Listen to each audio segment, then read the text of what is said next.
Mahigit 1,000 tricycle driver ang nakaschedule na makatanggap ng financial assistance dito sa Malate, Maynila. Ayuda ito para sa patuloy na pagtaas ng mga produktong petrolyo. 1,073 ang kasaping mga tricycle driver dito sa Maynila, sa bahaging ito ng Malate, sa mga TODA o Tricycle Operators and Drivers Association. Sila makakatanggap ng 5,000 pesos financial assistance ngayong araw. Kanina, nagsimula na silang magdatingan para sa ayuda kasunod na patuloy na mega oil price hike. Magmumula sa Manila Department of Social Welfare and Development ang budget para sa financial assistance. Sa Huwebes, target makumpleto paghahatid ng ayuda sa mahigit 139,000 tricycle drivers naman yan sa buong Metro Manila na yan. Kailangan magpakita ng mga tricycle driver dito ng photocopy ng kanilang driver's license bago makuha ang ayuda.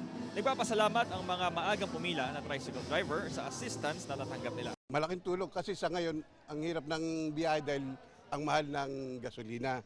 Nagpapasalamat po kami dahil nagkaroon po kami ng sinasabing ayuda. Tiyaga-tiyaga talaga kasi sanay naman kami dyan sa hanap buhay, sa kalsada.